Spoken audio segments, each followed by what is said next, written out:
लालता को यहीं से गिरफ्तारी हुई और उसका वीडियो भी है, वीडियो वायरल भी हुआ है।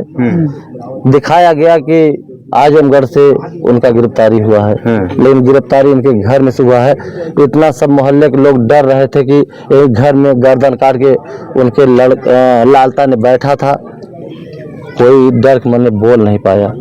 प्रशासन भी आई, उनको लेके गई और अभी तक कुछ हुआ नहीं। अच्छा, वो तो जैसे आपको आश्वासन देकर गए कि बुलडोजर भी चलेगा और एनकाउंटर की भी बात की गई थी आपसे लोग, तो यहाँ हम लोगों की मांग है, अभी हम लोग अड़े हैं कि उनका रमेश का एनकाउंटर और उनकी नौकरी बर्खास्त किया जाए और इनका मकान ग्राम समाज में है, सरकारी जमीन में है, इनका मकान गिराया जाए। तो रमेश यादव की तो गिरफ्तारी हो गई है। गिरफ्तारी हो गई है, लेकिन हम लोग आश्वासन पे ही अभी अड़े हैं। आश्वासन दिए थे, कप्तान साहब आए थे लगभग 9 बजे रात को, जब वहाँ रामघाट जब अंतिम संस्कार हो रहा था, तो आग जलने के बाद लगभग 1 घंटा बाद आए थे। हम लोग कहे कि उसका जो है इनकाउंटर होना चाहिए, हम लोगों की मांग है, तो हम लोगों की यही कहे कि ठीक है, हम ऐसा सबक सिखाएंगे पूरे जीवन याद रहेगा। तो वही आश्वासन और वही हम लोग लेके चल रहे हैं कि नहीं, कप्तान साहब ने अगर आश्वासन का तीसरा दिन है, तो इससे पहले कभी शिकायत आप लोगों ने प्रशासन से नहीं किया? ऐसा है, शिकायत सब किए थे, इनके घर कई लोग कई बार एप्लीकेशन दिए, मामला कोर्ट में चल रहा था, इसलिए इस जमीन के बहुत ज़्यादा प्रशासन इंगौर कर रही थी। राजस्व विभाग भी इसमें बहुत लापरवाही की है।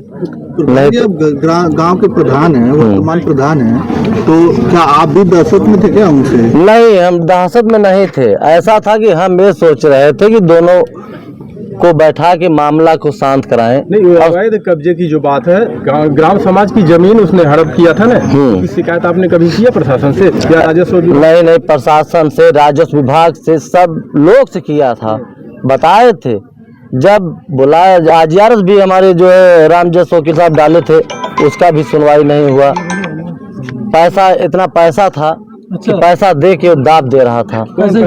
अरे वही लालता ने, जैसे उनका बेटा दरोगा थे, वो रिटायर होके आए थे, 2 करोड़ रुपया लेके आए थे, पैसा के बल पे चल रहे थे। यहाँ तो ये सब गरीब है, 5 बच्चियां हैं, 3 बच्चियां की शादी किए, खेत बेच के शादी किए थे। आज 5 बच्चियां, एक कोई अनुराग था, उसका भी चिराग दिया जलाने वाला कोई नहीं है इस परिवार में। आप कितने साल से प्रधान हैं यहाँ के? हम तो अभी यही 25 है, लेकिन हमारे घर में 4थी पीढ़ी हम प्रधानी लगे हैं। पहले आप लोगों को पता नहीं था कि इसका आपराधिक बैकग्राउंड है या इतने ऐसा है कि, और आप लोगों ने देखा था ऐसा है, इससे इसका इस किस्म का था, आतंकवादियों से इसका संबंध था। अच्छा, बड़ी बात कह रहे हैं। आतंकवादियों से संबंध था, चूंकि धनबाद में नौकरी कर रहा था, वहाँ भी इतने असलहे निकलने के बाद बम निकल रहा है, तलवारें निकल रही हैं, वहाँ भी इसका धनबाद में, झारखंड में इसका अपराध था। अच्छा, नक्सलवादी वाले से संबंध था। और यहाँ किसी से, किसी घर से, मोहल्ले से पूछ लीजिए, किसी से घर से कोई बातचीत नहीं हो रही थे और सब डर रहे थे उससे। कभी आपने पहले शिकायत नहीं की? ये जो तमाम अभी आप कह रहे हैं कि आतंकवादी था, तो ये घटना क्या बात बोल रहे हैं? क्या पहले आपने प्रशासन से या किसी को भी सूचित? ऐसा है कि जब असलहा निकलने के बाद तब समझ में आया कि यार ये तो, उसका बैकग्राउंड भी देखा गया, पता किया गया कि ये ऐसा अपराध, वहाँ इसका संबंध है आतंकवादियों से, और इतना असलहा निकला, बम निकला, तो क्या वो पाकिस्तानी नहीं तो क्या हिंदुस्तानी है? परिवार वाले कह रहे हैं कि इससे पहले भी उसने हथियार लेके दौड़ाया था 1-2 बार, उस समय कहाँ थे आप लोग? ऐसा है कि एक बाउंड्री, वही बंसी यादव को हम आके इन लोगों को समझा, गांव के लोग भी मानने लोग थे, वो बाउंड्री समझा बुझा के हम लोग कराए, हम समझाए थे, लेकिन हमारे ही खिलाफ थाने पर एप्लीकेशन दिया था। नहीं, जब उसने असलाह लेके दौड़ाया था इन लोगों को, जब शिकायत की तो प्रशासन पास ये सब गए थे। वीडियो भी अभी इन लोगों के पास है, वीडियो है, जब इनके लड़के असलाह लेके दौड़ाए थे, ये सब वीडियो भी थाने पे दिखाए थे। उस समय ये दरोगा नहीं थे और कोई था, कोई सुनवाई नहीं हुआ, पैसा दे के फिर वही दाब दिया। अनदेखी करते रहे? हाँ, बार बार अनदेखी करते रहे। बता रहे हैं घर वाले कम से कम 200 एप्लीकेशन दिए गए, लेकिन उस पर कोई भी कार्रवाई नहीं। कोई नहीं, पैसा इतना था, पैसा देकर अपना मामला दाब ले रहा था। पूरी तरह से शासन प्रशासन को इस पूरे मामले का जिम्मेदार मानते हैं। यानी राजस्व विभाग से लेकर प्रशासन सब पैसे में चल रहा है। सब इतना पैसा था, यही तो है। पुलिस को खरीद उसका गिरफ्तारी अलीगंज में हुआ। लग्जरी गाड़ी से काली ब्लैक स्कॉर्पियो से बैठा के आराम से लेके सब आ रहे हैं, और यहाँ कुर्सी मिले एक अपराधी को, एक हत्यारा का कुर्सी मिल रही बैठने के लिए, चाय नाश्ता आ रहा है उसको, फिर थाने जेल ले जा रहे हैं तो लग्जरी गाड़ी से ले जा रहे हैं। तो क्या कहा जाए इसमें? 3 दिन आश्वासन देने के बाद चौथा दिन है, अगला रुख आपका क्या होगा? अभी कुछ नहीं, जैसे सब कुछ किए नहीं है, हम लोग मांग भी नहीं पूरी किया। हम लोग का मांग था कि दोनों मकान गिर जाए, रमेश का इनकाउंटर हो जाए। आश्वासन पे ही अड़े हैं। दोनों मकान सरकारी जमीन में है। अच्छा, अवैध है दोनों? दोनों अवैध है। क्या लगता है आपको कि वर्तमान सरकार में न्याय मिल पाएगा इन लोगों को? अगर देखिए, अगर शासन प्रशासन अगर देगी न्याय, नहीं तो हम लोग आगे बढ़ेंगे।